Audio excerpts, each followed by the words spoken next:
Alors bonjour à tous, nous allons étudier ici quelques limites avec la présence ici de la racine carrée.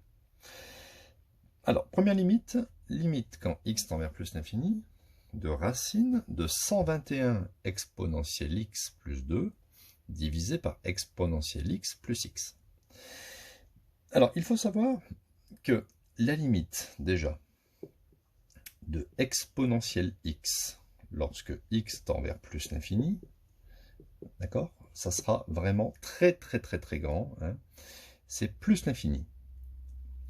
Et exponentielle x, hein, l'emporte sur x. Ça veut dire que, en gros, si vous vous situez au niveau de l'infini, exponentielle par exemple de 100, c'est vraiment beaucoup plus grand que x, enfin, c'est-à-dire que 100. D'accord? Donc exponentielle x l'emporte sur x. On peut aussi l'écrire comme ça, c'est que la limite de exponentielle x sur x en plus l'infini, ça sera plus l'infini. C'est un petit peu comme si le x ici n'existait pas. Et, par ailleurs, si on fait le contraire, enfin l'inverse, la limite de x sur exponentielle x augmente, mais exponentielle x augmente beaucoup plus vite. Donc ça va tendre vers 0. Donc ce qu'on va dire dans notre raisonnement, c'est que exponentielle x va l'emporter sur 2, hein, ça c'est clair, et exponentielle x va l'emporter sur x.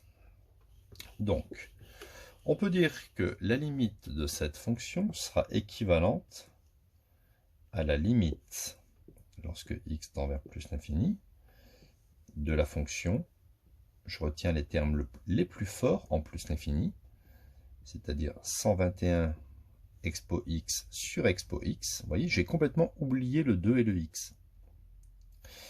Je barre. Il me reste racine de 121 qui me fait 11. Donc la fonction tend vers 11. Donc concrètement, hein, quand vous avez un graphique, il va y avoir ici une droite y égale 11. On appelle ça une asymptote horizontale. Et vous avez la fonction qui va se rapprocher de cette droite, sans jamais la toucher. Hein. C'est pas 11 pile, d'accord? Ça se rapproche, mais sans jamais la toucher. Donc c'est la méthode la plus rapide.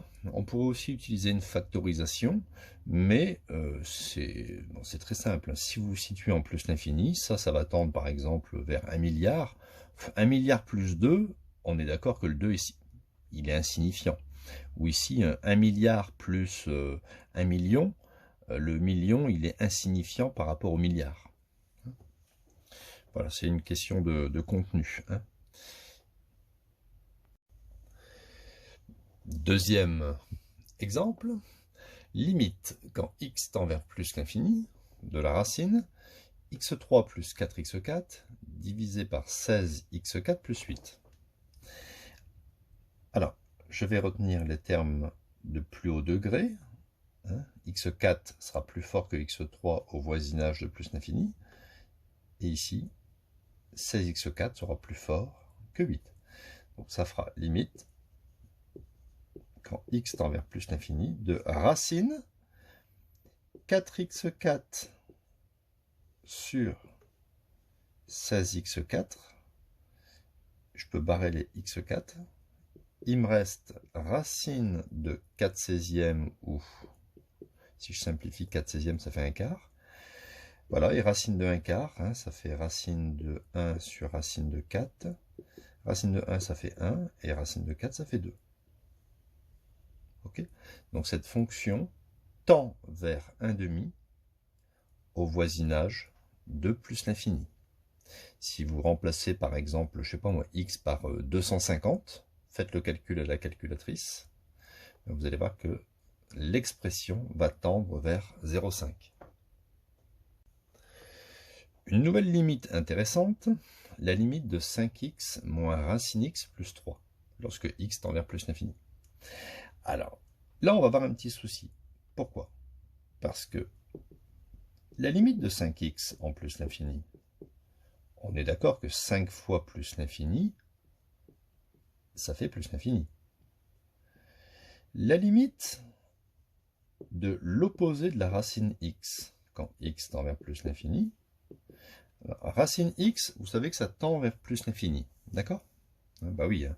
Regardez, je le fais ici, ça faut le savoir par cœur, hein. La fonction racine, ici vous voyez bien que l'altitude monte lorsque je me déplace à droite. Si x tend vers plus l'infini, la valeur de racine x ne fait que grandir, et ça ira en plus l'infini. Donc étant donné qu'il y a un moins devant, ça fait moins l'infini. On a un sérieux problème. On a plus l'infini, moins l'infini. Donc ça, on ne peut pas conclure, c'est une forme FI. D'accord, on appelle ça une forme indéterminée.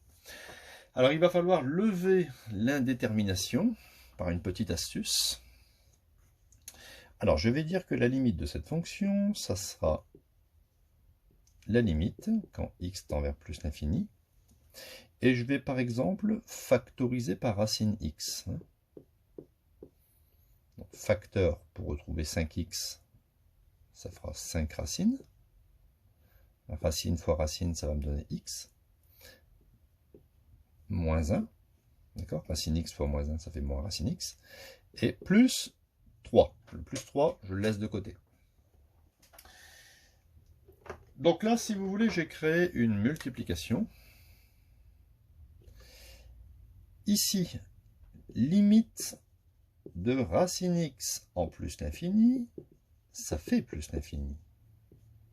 Pas de problème.